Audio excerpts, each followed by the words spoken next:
Welcome to the Deep Dive. We're here exploring topics that, well, really matter for inner peace and your own personal growth. That's right. Today, we're diving into something I think is fundamental, the art of mindful communication, building deeper relationships. It sounds straightforward, but there's a lot under the surface. Exactly. This isn't just about, swapping information. It's about really connecting in ways that make our lives richer and contribute to, well, a better sense of self, more tranquility. Absolutely. And we've looked at quite a bit for this. Expert views on active listening, a really interesting study about mindfulness in communication and how it impacts well-being, Oh, yeah. and some very practical guides on having more, let's say, present conversations, things you can actually use. Okay, good. See? Because the goal here, our mission for this deep dive, is pretty simple, really. Yeah. We want to equip you with real strategies, things you can take away and use to communicate with more presence, more intention. Because that's key, isn't it? That presence. It really is. We think mastering this mindful communication piece is, well, it's a cornerstone for building those deeper, more meaningful relationships, at home, at work, Everywhere, really. which ultimately leads to a more fulfilled and hopefully more peaceful life. So, okay, let's get into it. Where do we start? Maybe the foundation? Active listening. That's the perfect place. So communication at its core, it's this exchange, right? Sender, receiver. Mhm. But active listening really puts the spotlight on the receiver's job. It's not passive. It's not just, letting sound waves hit your ears. Right. It's more involved. Much more. It's about actively showing you've received the message, acknowledging it, and giving feedback. That feedback loop is critical for making sure you both actually understand each other. That's such a good point. We often focus on just saying things clearly. Exactly. But the listener's role is just as active. Yeah. And it's a learned skill. It doesn't just happen. It takes practice. Definitely takes practice. I know I have to consciously think about it sometimes. We all do. And the sources we looked at really highlight that even in professions where you'd think clear communication is absolutely paramount, like, say, healthcare, it can be really challenging. Things like time pressure, it can lead to rushed interactions, misunderstandings, Which can have real consequences in that setting. huge consequences. A doctor rushing through instructions, a patient maybe nodding along but not quite getting it. That's where that feedback becomes so vital. So the feedback isn't about arguing or correcting. It's just confirming. Precisely. It's about saying, okay, so what I'm hearing is, or restating it in your own words. It gives the sender a chance to confirm, yes, spot on, or, crucially, no, actually what I meant was. And that clarification saves time in the long run. Definitely. Prevents errors, improves outcomes, builds trust. It's efficient, really, even if it feels like an extra step initially. Okay, so that's the ideal. But what gets in the way? What are those common roadblocks to this kind of clear two-way street? Well, several things can trip us up. A big one is misinterpreting tone. Oh, yeah, especially in writing. Exactly. Spoken or written. The same words can land completely differently depending on your vocal inflection or even, like you said, the punctuation in an email or text. That can cause needless friction. We've all had that email that just felt dot off. Right. And the sender might have meant nothing by it. It just loses something without the face-to-face cues. Which brings us to nonverbal communication. Yes. Hugely important. Body language. Someone turning away abruptly, maybe eye rolling, posture. Yeah, it tells you a lot. A lot. Then there's touch, can be empathy, can be dominance, depends entirely on context and relationship, and even silence. Silence can be tricky. Is it thoughtful? Is it awkward? Is it angry? Exactly. It could be contemplation, could be shock, could be disagreement. Being attuned to all these nonverbal signals adds, well, a whole other layer of meaning. And you mentioned touch the sources really flag up respecting personal boundaries there, right? Absolutely critical. What feels supportive to one person might feel intrusive to another. Sensitivity is key. And with silence, recognizing it can just be processing time.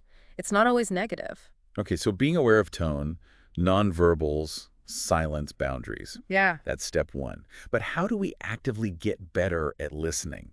What are some practical tips? There are some great ones. First off, really concentrate. Give the sender your full attention. Put away the phone. Minimize distractions. Focus. And listen for their intended message, not just what you expect or maybe want to hear. Try to see it from their perspective. That's hard sometimes. Our own filters get in the way. They absolutely do. So try not to jump to conclusions or judge prematurely. No. Watch their body language alongside their words. And then check your understanding. Yes. Reflect back what you think you heard. Paraphrase. Say something like, so it sounds like you're feeling X because of Y. Okay. And don't be afraid to ask for clarification. If something's fuzzy, just ask. It shows you're engaged, not that you weren't listening. It's better than just guessing and getting it wrong. Yeah. Much better. Also, try to stay focused. If the conversation wanders, gently guide it back. Avoid distractions, both external, like noise, and internal, like planning your reply while they're still talking. The rehearsing. Guilty as charged sometimes. It's very common. Yeah. The key is listen fully first, then think about your response. It's about understanding them, not just waiting for your turn. These are really practical steps, things you can actually try in your next conversation, whether it's, a work meeting or talking with your partner. Absolutely. And just briefly, it's worth mentioning cultural competence here too. Good point. Communication styles differ hugely across cultures. What's normal eye contact in one place might be disrespectful in another. Nonverbals, personal space. It all varies. So being aware, being adaptable. And using interpreters when needed. Exactly. It's about being sensitive and observant. Okay, so that lays a strong foundation with active listening. Now, how does bringing mindfulness into this picture really boost things? You mentioned that study with physicians. Yes, it's quite compelling. It tackled this big issue of stress and burnout among doctors, which, as you can imagine, can affect patient care. Definitely. So they ran this program teaching mindfulness, communication skills, self-awareness, to see if it could actually improve the doctor's well-being, reduce that burnout, maybe increase empathy. And what did the program involve? Sounds intensive. It was an intensive phase with weekly sessions, mindfulness meditation, self-awareness exercises, sharing stories, appreciative interviews, focusing on the positive, some teaching, discussion, then a maintenance phase, monthly sessions, even a silent retreat, a real commitment. So the big question, did it work? What did they find? The results were really encouraging. Yeah. They saw definite improvements in mindfulness scores, which you might expect, but critically, Yes. significant reductions in burnout, less emotional exhaustion, less depersonalization, that sort of detachment, and interestingly, an increase in their sense of personal accomplishment. That's huge. Reducing burnout like that must have wider effects. You'd think so. And they also found other positive shifts. The doctors showed more empathy, a more patient-centered outlook. Okay. Less overall mood disturbance, and even improvements in personality traits linked to resilience, like conscientiousness and emotional stability. And was there a direct link to the mindfulness training? They found a clear correlation. Yeah. As mindfulness scores went up, mood disturbance and burnout went down, while empathy and those resilience traits improved. So it suggests this kind of mindful communication training can have real lasting benefits, not just a quick fix. Exactly. The researchers felt it strongly supported the idea that boosting self-awareness, both knowing yourself and knowing how you interact with others, improves well-being and effectiveness.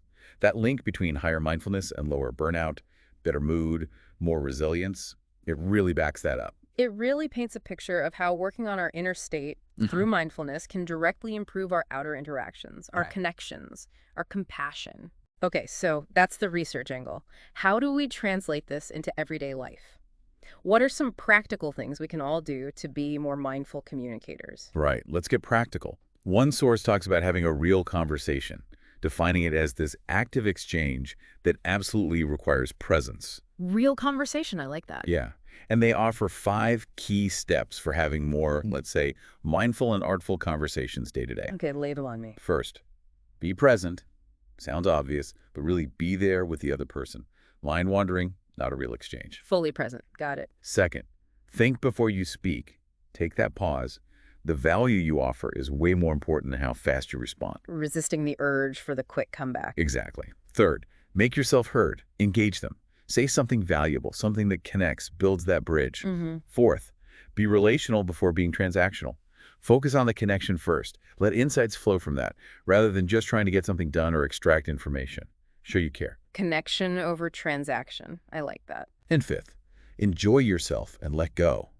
Good conversations are enriching for everyone. Enjoy the process, and then when it's done, release it. Don't overthink it afterwards. Those are great principles, a really nice framework. And wasn't there also a specific practice? Here. Yes, the HEAR practice. It's a handy acronym for mindful listening. H is HLLT.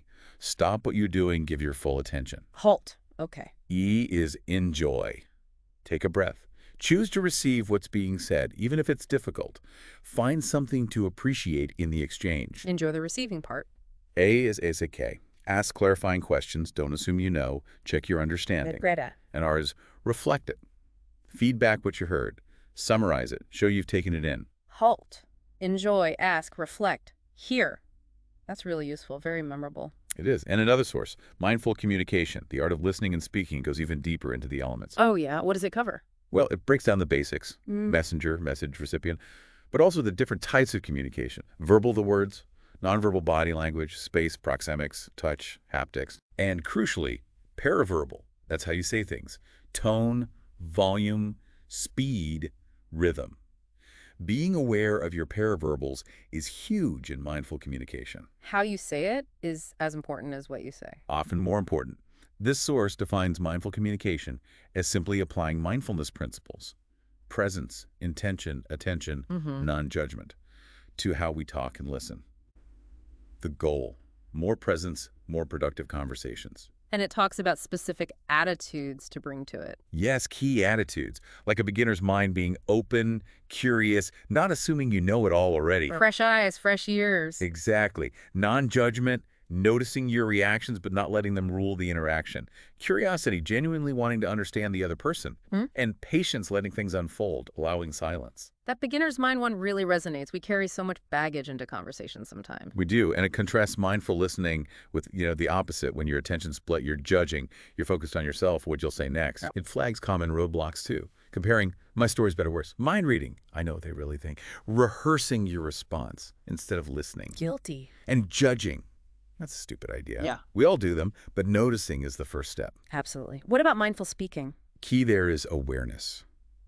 Awareness of your words, your nonverbals. Yeah. And it suggests asking yourself, why am I saying this? A little self-inquiry before you speak. Bringing intention to it. Exactly. So for mindful listening skills, it suggests that allow silence, embrace those attitudes, beginner's mind, etc. Use your nonverbals to show you're listening, check understanding. And it offers another acronym, RASA. RASA. Okay. Receive, pay attention. Yeah. Appreciate. Yeah. Acknowledging sounds like, okay. Summarize, so it sounds like ask clarifying questions. Receive, appreciate, summarize, ask, RASA. Got it. And for speaking? For speaking, try the true, necessary, kind filter. Before you speak, ask yourself, is it all three? Or at least two?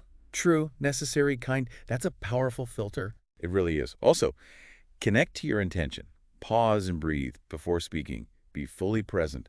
Observe the other person and yourself. And another acronym. Wait. Why am I talking? Yeah. Or equally useful, why aren't I talking? Being mindful of both speaking up and holding back. Wow, wait, that's brilliant. Really makes you think about your contribution or lack thereof. It also mentioned digital communication. Yes, very relevant. Being aware of, different comfort levels with digital tools, the potential for missed cues or misinterpretations without face-to-face signals. Right. Tone is so hard online. Think about response time, setting boundaries, like maybe not expecting instant replies to late-night work emails, things like that. It just requires extra mindfulness. It really does. Okay, one last thing, this compliment circle activity. Sounds interesting. Yeah, it's simple but effective. Originally for schools, but useful for anyone. People sit in a circle, and everyone gives a specific, genuine compliment to the person next to them. Oh, nice. Then you talk about how it felt giving, receiving. Why thinking before speaking matters in that context. It really practices active listening, empathy, positive communication. That sounds like a lovely, simple exercise. And it ties everything together, doesn't it? How mindful communication links to empathy, self-awareness, even resolving conflict better. Exactly. It's not this separate skill. It's woven into our whole social-emotional fabric. So wrapping this deep dive up, what are the absolute core takeaways on mindful communication? I think the main thing is it's about conscious effort, bringing presence, real intention, and focused attention to how we listen and how we speak. It takes practice, definitely. Not automatic. Not at all. But the payoff is huge, deeper understanding, stronger connections, more empathy, more meaningful relationships. And that feeds directly into our inner peace and well-being. And we've got tools now like Hear for Listening, RASA, the true, necessary, kind. Check for speaking. Wait. Yeah, practical things to try. So maybe the invitation for you listening is to reflect a little on your own communication habits. Pick one technique that clicked with you today. Just one. Just one. And try bringing it into your conversations. See what happens. And maybe a final thought to leave you with. How might deliberately bringing just a little more mindfulness into one conversation today change things? How might it deepen that connection? Just notice. And if you'd like more insights on inner peace, mindfulness, and this kind of personal development, do check out truefulfillment.us. Thank you so much for joining us for this deep dive. We really hope it sparks some useful ideas for cultivating more present, more meaningful communication in your own life. Remember to like, comment, subscribe if you enjoyed it. It helps us bring you more content like this. Thanks for listening.